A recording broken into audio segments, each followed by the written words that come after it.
A Fernanda Alcântara, ela pergunta assim, pastor, o que de fato é ser um missionário? Uhum. O que para o senhor é ser um missionário? Olha, a palavra missionário significa ser um enviado, né? Ela é a palavra que nasceu lá na língua grega, né? Que é igual à palavra apóstolo, Apóstolo. tá? Então é um enviado de Deus que recebe a autoridade de Deus. Missionário é todo aquele que tem uma mensagem de Deus para transmitir. E somos missionários, todos nós, na medida em que, no lugar em que estamos, no lugar em que Deus nos colocou, fazemos diferença e anunciamos a mensagem de Jesus. É interessante que o conceito de missionário, no tempo do Novo Testamento, era bem diferente de hoje, porque hoje a gente pensa num missionário que é sustentado pela igreja, enviado. O missionário naquele tempo era uma pessoa, um cristão, que mudava de cidade, que ia trabalhar, que ia lá para o mercado, fazer tendas. E ele ia lá com uma intenção de levar o evangelho para aquelas pessoas. Não tinha uma igreja, às vezes, por trás, não tinha sustento. Ele estava lá porque ele era representante da graça de Deus. Que legal. O tempo passou, não é? E alguns desses que eram fazedores de tendas, como Paulo, começaram a ser sustentados pelas igrejas que eles fundavam. E aí virou o nosso conceito de missionário. Então, o conceito básico é que todos nós somos missionários e temos uma missão de levar a palavra de Deus às pessoas. Porém, há algumas pessoas que Deus chama de uma maneira especial e designa um lugar especial. E aí, então, nós enviamos essas pessoas. A igreja reconhece esse chamado e envia essas pessoas a esses lugares para que eles possam, com um pouco mais de conforto do que aqueles primeiros missionários que iam com apenas a fé e a coragem, tá, fazer a obra de Deus. Um dos missionários que marcou a história foi aquele missionário inglês, né, William Carey, e que quando ele anunciou para a igreja dele que Deus o chamava para a Índia, eles tinham uma visão calvinista extremista, e eles disseram assim, se Deus quiser salvar os hindus, ele mesmo vai fazer isso sem precisar mandar você para lá. E aí então ele pegou, vendeu tudo que ele tinha, juntou lá algum dinheiro, recebeu uma ou outra oferta e foi para lá sozinho. E foi depois de muitos anos, de muita luta, muito sofrimento, perdeu filhos por causa de enfermidade, sua esposa morreu lá no campo, foi tanta luta, ele conseguiu implantar as primeiras igrejas, traduzir a Bíblia naquele lugar, fez uma obra maravilhosa. Muitos anos depois, é que por causa dele foi fundada uma sociedade missionária. Porque eles disseram, isso aí que ele está fazendo é obra de Deus. E Deus o queria nesse lugar. E aí então começaram a enviá-lo. Então, ele é considerado o pai das missões, modernas, né? Exatamente, porque ele abriu a mentalidade da igreja na Europa para dizer, podemos enviar missionários, né? E pastor, o senhor comentou algo interessante. A palavra missionário vem da palavra apóstolo. Isso. E lá em Efésios 4, né, que tem os dons espirituais lá, quando fala apóstolo, o pessoal se refere também a uma pessoa que vai desbravar algo, uma pessoa que gosta de estar em lugares onde outros não estão. É a etimologia da palavra? Tem esse sentido?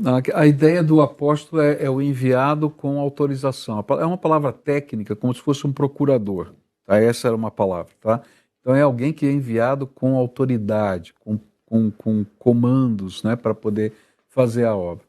Agora, a igreja ela tem dois tipos de apóstolo, tá? Você vai encontrar os 12 apóstolos, tá? Que são aqueles que eram testemunhas da morte e ressurreição de Jesus, tá? E você vai encontrar os apóstolos da igreja, que eram aqueles que foram enviados depois desses 12 apóstolos, tá? Para serem os implantadores do trabalho da igreja, da obra de Deus, da obra missionária no mundo. Então, Paulo, às vezes, por exemplo. Paulo e outros, né? Você vai encontrar outros apóstolos nomeados na Bíblia, tá? E esses eram apóstolos da igreja, enviados em nome do Senhor Jesus pela igreja local para fazer a obra de Deus em lugares onde o evangelho não tinha chegado. Que legal. Que legal.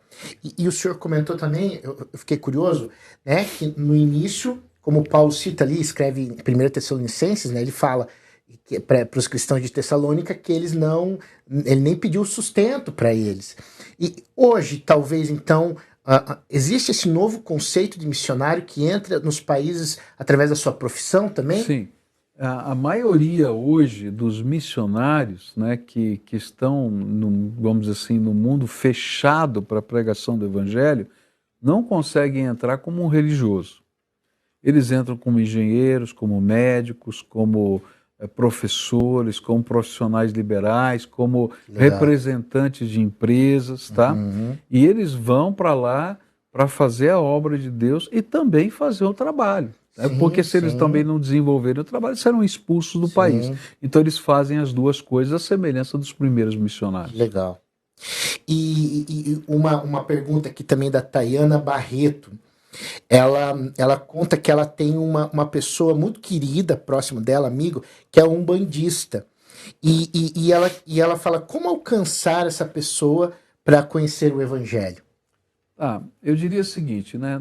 Para qualquer pessoa, não importa quem seja a pessoa, tá?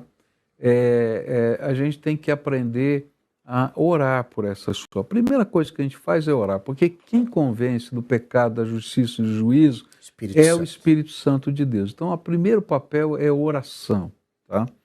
Segundo papel é a gente ser o testemunho da verdade. Então, não adianta eu querer pregar a verdade se a minha vida não é coerente com essa verdade. Então, toda vez que eu estou vivendo essa verdade em amor, eu me torno o evangelho vivo, uma carta aberta de Deus na sociedade. Terceiro é aproveitar as oportunidades. As oportunidades, elas surgem na convivência. Então, às vezes surge um momento que a pessoa precisa de oração, às vezes surge um momento em que uma palavra bem colocada vai fazer diferença, às vezes vai surgir um momento em que a gente pode ajudar de alguma maneira, e essas portas que Deus, essas oportunidades, elas se tornam veículos da gente proclamar o Evangelho. A gente precisa estar também preparado para responder à razão da nossa fé. Normalmente, quando começa a surgir um interesse por aquilo que você está anunciando, pregando ou vivendo, surgem perguntas. E às vezes a gente se acanha porque não está preparado para responder às razões da nossa fé. Por que você vive desse jeito? Por que você faz ou não faz uma coisa? E não adianta você dizer, olha, é porque a minha igreja mandou. Não, eu faço isso porque eu tenho a seguinte convicção, e essa convicção vem da palavra de Deus. E a pessoa diz, mas por que a palavra de Deus diz isso? Não, porque esse aqui é o manual de Deus para a vida. E aí a gente vai explicando as razões da nossa fé. E o Espírito de Deus vai aplicando na vida da gente. Tem um livrinho que eu queria recomendar, chamado Tocando Corações, publicado pela Igreja em Célula. Procura aí na internet, Igreja em Célula, Tocando Corações. Ele é um manual de evangelismo muito prático. Sim, do Ministério Igreja em Células. Ministério Igreja em muito Células. Bom, pastor, é verdade. Muito interessante. Ele vai dizer assim, olha, você vai encontrar gente já pronta, né, que ele vai chamar de tipo A, e gente muito fechada, de tipo B. Como é que evangeliza gente do tipo A? Como é que evangeliza gente do tipo B? Como é que a gente vai trabalhando para as pessoas irem subindo na escadinha da fé? E eu gosto desse livro porque ele diz assim que a conversão, ao mesmo tempo que é um ato, é um processo.